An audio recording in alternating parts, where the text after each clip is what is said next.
Fute Rio. Semana de sabatina de entrevistas com os candidatos à presidência do Fluminense. Terça-feira o espaço foi do Mário Bittencourt, ontem foi a vez do Celso Barros e hoje é a vez do candidato Kaká Cardoso, que está aqui nos estúdios da Transamérica, gentilmente atendendo a nossa reportagem, conversando com a audiência tricolor aqui da Transamérica. Kaká Cardoso, seja muito bem-vindo à Arena Transamérica, tudo bem? Boa tarde. Boa tarde, Bruno, boa tarde, ouvintes da Transamérica. É um prazer estar aqui para falar sobre o Fluminense e sobre as eleições do dia 26 de novembro. Com certeza, o objetivo é que o Fluminense saia sempre fortalecido do pleito e, claro, você ouvinte já sabe, 20 minutos de bate-papo, de entrevista e perguntas sendo sorteadas a todo momento. Kaká, eu vou pedir para você, primeiramente, sortear uma pergunta de âmbito geral, né? Perguntas que são feitas a todos os candidatos. O tema é o futebol. E sobre futebol, a pergunta é a seguinte: como vai ser o modelo de montagem do elenco do Fluminense a partir de 2017? Investimentos em jogadores renomados, emergentes ou a prioridade vai ser a categoria de base? Kaká Cardoso. Bom, em relação ao futebol, eu posso afirmar à grande torcida tricolor que nós vamos investir ainda mais em Xerém e vamos fazer uma mescla entre os jovens, as joias de Xerém e jogadores experientes e com um nível técnico de seleção brasileira. Certo, essa é a pergunta. Em relação ao comando técnico do futebol, você já tem uma preferência sobre algum nome de treinador? O Levir Coupe, por exemplo, se conseguir classificar o time para a Copa Libertadores da América, que pode ser um objetivo nesse final de ano, existe a possibilidade de uma conversa com o Levir ou é um treinador que, sob a sua gestão, não estaria no Fluminense? Estamos aguardando a definição para depois sim tomar as medidas necessárias para, se for o caso, e é essa a nossa ideia, nosso pensamento, fortalecer o Fluminense para 2017 em busca, se Deus quiser, da Libertadores. E o torcedor se acostumou há muito tempo com o time do Fluminense recheado de estrelas, né? O Fluminense foi campeão com essa prática em termos de contratação de jogadores. Qual é a realidade hoje do clube e sobre a sua gestão? Como conseguir recursos para que o Fluminense volte a ter as vitórias? E para isso, precisa de um time estrelado ou você vê de uma outra forma? Não, as dificuldades existem, nós não temos um patrocinador master em definitivo, nós temos a dificuldade hoje com a fornecedora de material esportivo, sim, uma série de dificuldades, mas uma gestão financeira bem feita, bem realizada, não quer dizer que nós não possamos ter um time forte, e a minha prioridade para o futebol é ter um time forte, um elenco forte para entrar nas competições e lutar sempre pelos títulos. Kaká Cardoso, candidato à presidência do Fluminense. Mais alguma pergunta dentro do tema futebol? Ô Marcos Coelho? Sim. Só em cima dessa questão, claro, é sempre bom a gente ter como parâmetro o futebol que é apresentado hoje pelo Fluminense. No atual elenco, existem 3 situações, pelo menos aqui no nosso entendimento. Tem aquela contratação que é considerada investimento, quando você compra um jogador novo. Vou até exemplificar aqui o caso de Richarlison, esquecendo questões técnicas, números. Tem também a questão que você investe na categoria de base, que é o caso mais famoso hoje, o Gustavo Scarpa, e tem aquela contratação que ela chega com o intuito de resolver, que foi o caso do Henrique Dourado, que chegou logo depois da saída do Fred, chegou justamente com esse intuito de ser ali, não sabemos se exatamente o sucessor, o substituto, mas de fato a pessoa que herdaria a vaga dele. Mas a gente viu esses números. Qual a opinião sobre esses 3 modelos? Claro, diante disso tudo que você já mencionou, o cara que chega como um investimento, a cria da categoria de base e também aquele investimento que é feito num jogador que chegaria para resolver, mas não consegue apresentar o resultado necessário. Marcos, a gente pensa numa mescla entre jogadores vindo da base, jogadores de aposta, aquele jovem que tem potencial para a gente aproveitar e podem render frutos no futuro, e jogadores com experiência, com talento, que possam servir de referência para o restante do time. É óbvio, Marcos, que essa questão é fundamental, é essa mecha que nós vamos buscar. A pergunta agora é sobre um tema específico. Kaká Cardoso, candidato à presidência do Fluminense, com a gente aqui no Arena Transamérica, sorteando nesse momento o tema, que é o seguinte: aliados. É justamente o tema da pergunta específica. Quem vai fazer é o Marcos Coelho. Pois é, Kaká, nas Laranjeiras, muitas pessoas, diariamente, quando frequento lá para a cobertura do Fluminense, mencionam o apoio do Antônio Gonzalez à sua gestão. e que era um dos gestores do futebol do Fluminense no ano de 1998, o ano que teve o rebaixamento para a Série C do Campeonato Brasileiro. Como a chapa analisa essas menções que são feitas por alguns torcedores e sócios do Fluminense e, de fato, como é esse apoio do Antônio Gonzalez hoje à chapa, ao grupo Fluminense Unido e Forte? O Antônio Gonzalez é um tricolor, tem história no clube, tem passado, tem presente e terá futuro. É um abnegado, ele entende que o futebol do Fluminense tem que ser de primeira grandeza, é por isso que ele está conosco. Ele vem de um grupo do MR21 que tem ótimos quadros, ótimas pessoas, jovens, talentosos, que muito têm a contribuir com o Fluminense. E, obviamente, assim como o Gonzalez e outros que estão conosco, todos aqueles tricolores que entendem o Fluminense com a grandeza que ele merece, que ele busca para ter um futebol vencedor, é ótimo, serão sempre bem-vindos, é assim como nós pensamos. Respondida, portanto, a questão específica, Kaká Cardoso, candidato à presidência do Fluminense. Agora uma pergunta de âmbito geral, pela ordem, e o tema é o seguinte: centro de treinamentos é o tema. Obras em andamento, estimativa de que 9 milhões de reais sejam injetados, segundo Pedro Antônio, que viabilizem a conclusão do CT. Já há garantia para a conclusão das obras e a dívida do clube com o Pedro Antônio, que é o financiador do projeto. Caso sejamos eleitos, nosso compromisso, assumido publicamente, é de quitar com o Pedro Antônio toda e qualquer dívida porventura existente na ocasião. Hoje mesmo eu estive pessoalmente com o Pedro Antônio, conversando sobre Fluminense, e eu deixo claro ao público em geral, à torcida do Tricolor. O trabalho que ele vem desenvolvendo é belíssimo, o empenho dele, a dedicação são realmente impressionantes, e é um quadro que deverá ainda colaborar muito com o Fluminense no futuro, e obviamente dívidas existentes serão pagas, terão prioridade na minha gestão. E a questão da conclusão das obras, existe uma...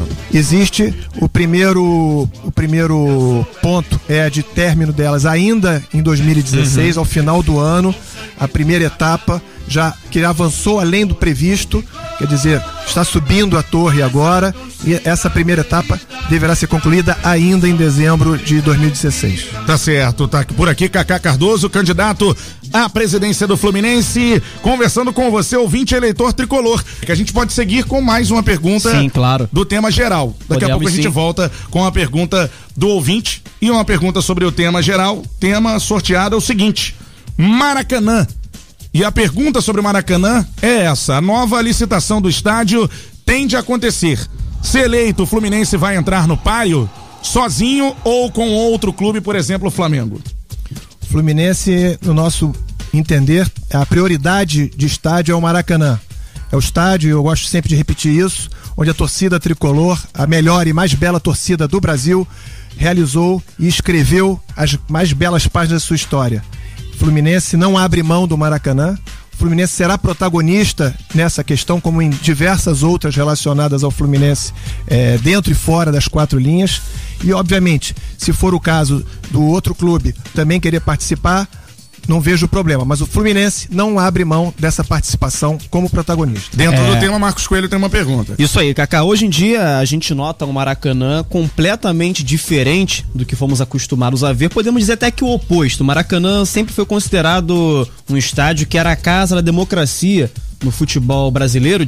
Sempre teve as cadeiras numeradas, mas existia a geral, a arquibancada de concreto, e muitos torcedores reclamam dessa ausência, desse espírito de popularidade no estádio do Maracanã, até sugerem diversas vezes a ausência das cadeiras atrás dos gols. Como você enxerga hoje, até indo um pouco, que deve interessar a questão do programa de sócio-torcedor, esse público que frequenta o Maracanã, o Maracanã pronto para receber o tipo específico de público que frequenta hoje? Qual é a visão da sua gestão quanto a isso, e se existe a necessidade ou a previsão de uma mudança? Eu conheci o Maracanã, fui torcedor de arquibancada, de torcida organizada, frequentei até geral. Quer dizer, eu tenho um pensamento que o estádio é para o povo e é assim que tem que ser.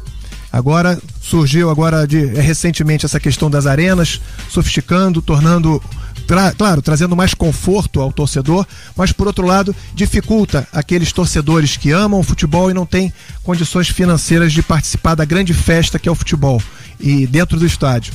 Então eu entendo que a questão do Maracanã é fundamental que nós tenhamos em mente que o torcedor, aquele que torce e não tem condições, ele tem que ser trazido para dentro do clube. O Fluminense tem que se aproximar mais desse torcedor. Nós temos um projeto de engajamento do torcedor, seja ele o chefe de família, seja ele o torcedor dos movimentos populares, seja ele o torcedor organizado. Nós vamos nos aproximar desse torcedor para, obviamente, incentivar nos programas de sócio-torcedor promovidos pelo clube. Kaká Cardoso, candidato à presidência do Fluminense, aqui com a gente no Arena Transamérica. Agora o torcedor do Fluminense fala aqui no Som do Arena pelo WhatsApp 99903-1013. Fala, Tricolor. Fala, galera Transamérica. Quem fala o Cauã, Tricolor aqui da Praça Bandeira. Queria fazer uma pergunta pro Kaká. Queria saber que história é essa de trazer o Thiago Silva e o Marcelo. Como que ele pensa em viabilizar isso? Ele disse que tinha uma parceria com um banqueiro. Queria que ele explicasse como ia funcionar e se ele acha que, além de uma proposta financeira, qual outro atrativo ele pode oferecer para os jogadores que querem voltar para o país. Principalmente o Marcelo, que a gente conhece a trajetória dele aí no Real. Um abraço aí pro Lango, toda a galera da rádio, saudações tricolores. Cauã da Praça da Bandeira é o ouvinte que pergunta. Cauã, pertinente a sua pergunta, saudações tricolores. Eu fui questionado sobre o que eu achava de grandes nomes para o Fluminense. E eu falei que eu tenho um sonho. A minha resposta foi essa: eu tenho um sonho. E esse sonho tem dois nomes, tem Thiago Silva e Marcelo. São jogadores de grande qualidade, com uma identificação enorme com o clube.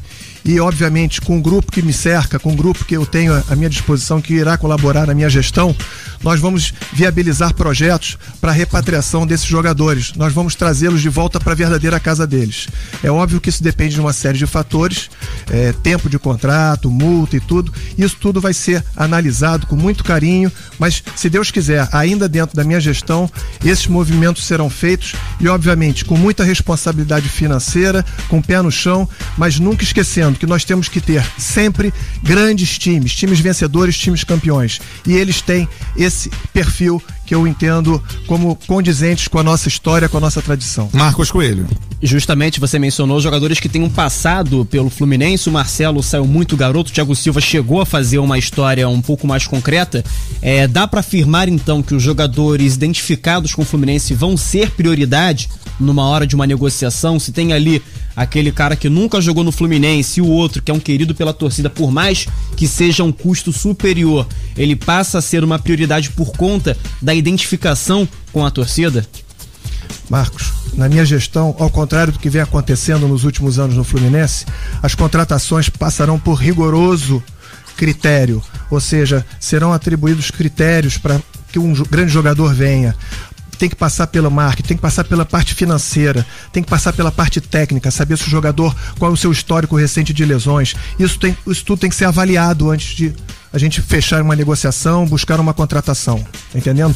Não pode, porque eu quero, porque eu gosto, sem saber as reais condições, sejam financeiras, sejam técnicas, médicas do jogador, que às vezes ele tem um brilhante passado e no momento ele não se apresenta bem, caiu vertiginosamente em termos físicos e técnicos. Isso tudo tem que ser apreciado, examinado, discutido para se chegar a uma boa contratação que traga retornos técnico e financeiro ao Fluminense. Quando falo financeiro, é com aumento de base dos torcedores, dos jovens torcedores, da garotada, tendo uma referência, tendo um ídolo perto de você, vestindo a camisa tricolor. Agora, Kaká, só uma última pergunta dentro desse assunto.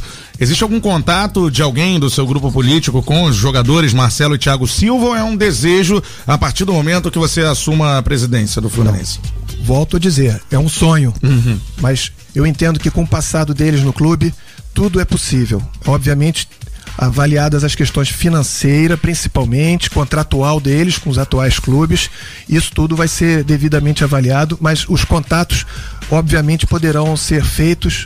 Não vejo dificuldade em relação a isso. Kaká Cardoso, candidato à presidência do Fluminense, aqui com a gente no Arena Transamérica. Agora é momento das perguntas de ordem específica.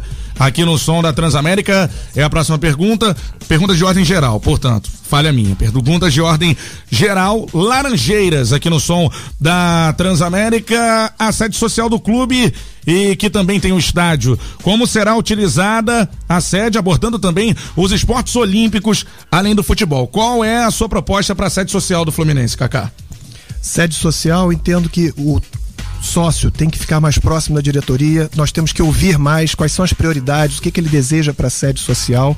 Ele precisa ser ouvido, acima de tudo. Sócio frequentador, que está lá no dia a dia, em lazer ou atividade esportiva, ele precisa ser ouvido. A gente quer se aproximar dele e buscar essas prioridades, o que ele quer de melhor para o clube. Pretendemos recriar várias salas de leitura, de videogame, de jogos, enfim, tornar a Laranjeiras novamente atraente para o sócio, para ele passar o dia inteiro lá. É isso que nós temos. Vida de clube é o sócio presente. Em relação aos esportes olímpicos, nós vamos aproveitar a CND e montar uma equipe de captação de recursos através de projetos incentivados.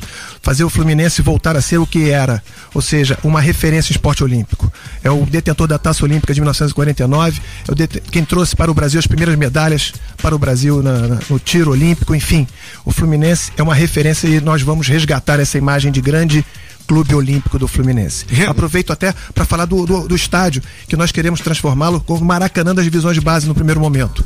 Nós vamos reformá-lo, vamos buscar para atrair o torcedor e o sócio de volta às Laranjeiras, para conhecer a rica história das Laranjeiras, para conhecer o Museu dos Troféus e participar ativamente nas divisões de base, na torcida e vendo os futuros craques do amanhã. Kaká Cardoso, candidato à presidência do Fluminense, aqui com a gente no Arena Transamérica. Mais uma pergunta agora de ordem específica, quem faz é o Marcos Coelho. Justamente, Kaká, você até mencionou que você teve uma conversa recente com o Pedro Antônio, que hoje ele é o vice de projetos especiais do Fluminense.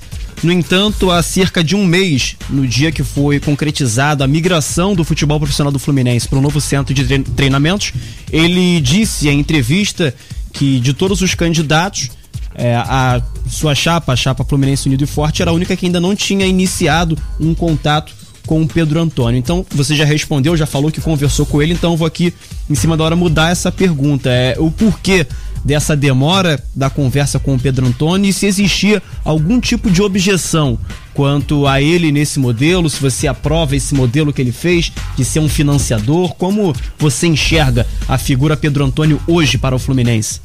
Em primeiro lugar, Pedro Antônio foi uma das primeiras pessoas a conhecer o Pedro Antônio, fui eu. Ainda estava na diretoria, na ocasião, nos primeiros contatos, quando havia interesse do Fluminense em adquirir o Banana Golf, onde ele era o proprietário, para servir de local para o CT. Então, desde lá, eu tenho uma ótima relação com ele, uma atuação, uma relação muito boa. Em relação à demora, obviamente, em relação a isso, porque eu ainda não tinha uma chapa formada, quer dizer, estava em negociações com a chapa Verdade Tricolor. Foi aí que depois da união com a Verdade Tricolor e a nossa Flu 2050, que veio o Fluminense Unido e Forte, é a nossa chapa, e a partir daí, agora, comigo como candidato a presidente e o Diogo Bueno como vice, aí fomos procurar Pedro Antônio, conversar sobre o Fluminense, conversar sobre as coisas do Fluminense, e daí essa pequena demora é porque ainda não estava concluída, não estava fechada a nossa união, e por isso nada além disso, somente isso, em respeito ao Diogo Bueno e a outra e o grupo que agora se transformou em Verdade Fluminense Unido e Forte. Tá aí esclarecido, portanto, candidato Kaká Cardoso aqui com a gente, por conta da pequena falha que tivemos no WhatsApp, na primeira vez que utilizamos, 4 minutos, para os outros candidatos 3-4 minutos, portanto, de considerações finais para compensar 1 minuto de falha no WhatsApp, ok? Eu agradeço a oportunidade da Transamérica, a você, Bruno, ao Marcos, ao Rogério. Eu agradeço muito a importância da Rádio Transamérica nesse processo eleitoral, abrindo espaço de forma democrática, igualitária para todos os candidatos. E, enfim, eu peço a você, eleitor, sócio do Fluminense, das categorias estatutárias, proprietário, contribuinte, sócio futebol, que compareça no dia 26/11, analise bem as propostas, analise bem quem está com os candidatos, e eu posso afirmar a você, sócio, que Kaká Cardoso e Diogo Bueno conseguiram reunir o que há de melhor para o Fluminense em termos de executivos, em termos de empresários, em termos de banqueiros, um trabalho sério com mais de 2 anos que vem sendo realizado, um programa muito bom que vai oferecer ao Fluminense uma diferença brutal do que há hoje em termos de gestão e em termos de futebol. Nossa concentração principal é na forma de governar o clube. Estamos trazendo princípios de governança que vão mudar a fisionomia do Fluminense, fazendo o resgate do seu perfil vencedor, campeão, como ele sempre foi.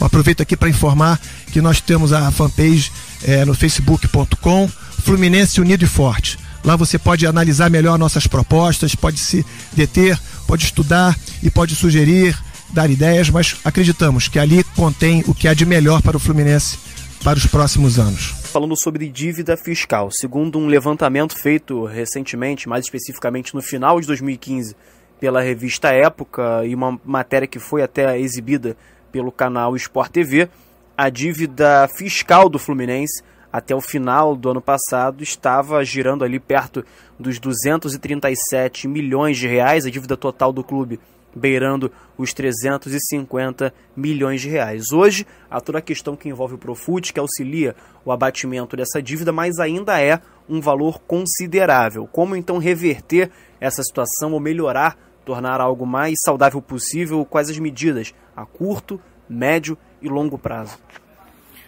Bom, em relação à dívida fiscal, nós entendemos que ela hoje, por força da inclusão no Profut, ela está equacionada, porém, as prestações, as parcelas, no primeiro momento, elas são suaves, são brandas, mas que daqui a 2, 3 anos, elas vão gradativamente aumentando.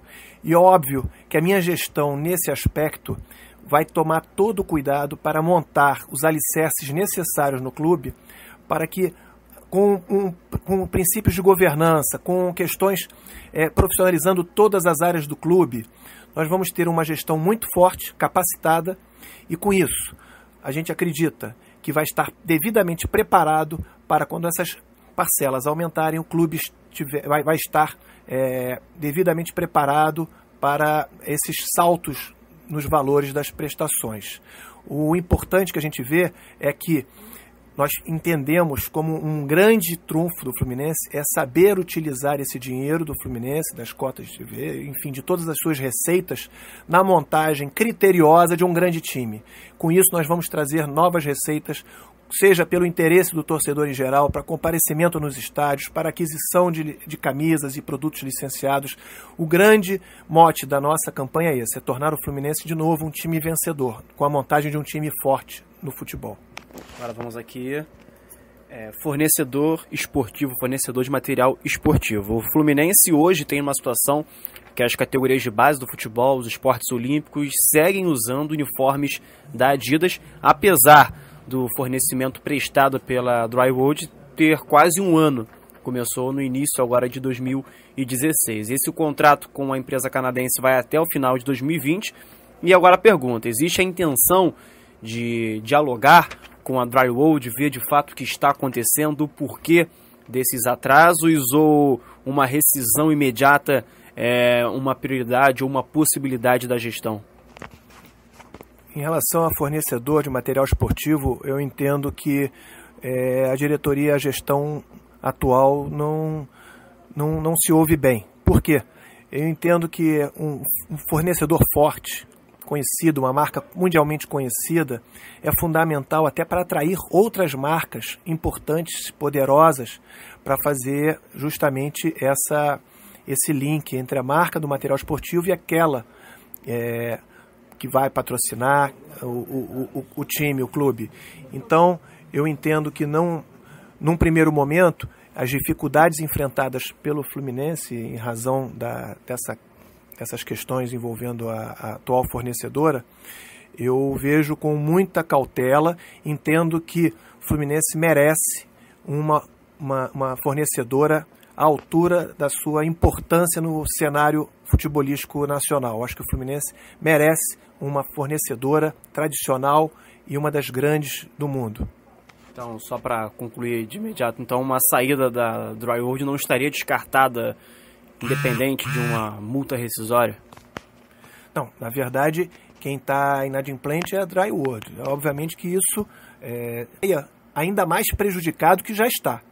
E, obviamente, eu tenho na minha equipe profissionais que têm contatos com outras grandes, com as principais marcas de material esportivo e, obviamente, tudo faremos para que nessa negociação o Fluminense volte a ter o reconhecimento necessário e devido, ou seja, ter uma marca forte juntamente com a sua marca Fluminense Futebol Clube. Vamos aqui à nossa última pergunta. Falar agora sobre estádio, mas sem ser o Maracanã. Isso porque recentemente o presidente Peter Simsen apresentou um terreno que vai servir para o Fluminense construir o seu estádio, ou seja, o Fluminense já demonstrou o interesse de fato em ter o seu estádio próprio. Se eleito, esse estádio, se for próprio mesmo, será feito nesse terreno apresentado pela atual gestão ou existe um outro plano? E como seria esse estádio? Tudo na questão que envolve gasto, capacidade, administração, que hoje tem toda essa questão, temos exemplos de Grêmio, Corinthians, Palmeiras que sofrem um pouco com as empresas que administram, como a gestão enxerga essa possibilidade, mas sem esquecer esse fato do Peter já ter mencionado o estádio adquirido, o terreno adquirido. Bom, o Fluminense hoje tem uma dívida de que beira os 400 milhões de reais. Então, obviamente, um clube com uma dívida nesse patamar precisa ter muito cautela na hora de dar um passo à frente, seja para estádio ou qualquer outra coisa. Tem que haver uma parceria, investidores, quer dizer, isso tudo tem que ser devidamente planejado. Nós temos na nossa equipe um tricolor experiente, consagrado no mercado imobiliário, que ajudou a construir Xerém. Enfim, ele vem mapeando principais localidades na cidade do Rio de Janeiro onde possa abrigar o nosso estádio. Mas isso tudo é feito de forma muito tranquila, mapeando com cuidado, quer dizer, para evitar justamente isso. Nós entendemos que onde a atual diretoria achou, localizou esse terreno, lá vai se gastar muito dinheiro só com estaqueamento. Quer dizer, uma obra que na verdade, vão ser quase 2 estádios para poder construir ali. Então, a gente entende que ali não é o melhor lugar para se construir. É uma obra dessa natureza, dessas dimensões. Isso tudo tem que ser feito com planejamento, buscando um lugar onde tenha os principais meios de transportes de massa, como trem, metrô, chegando próximo, para dar facilidade ao torcedor. Então, isso tudo está sendo devidamente mapeado e estudado pela nossa equipe, chefiada por um grande tricolor que muito colaborou com a construção de Xerém.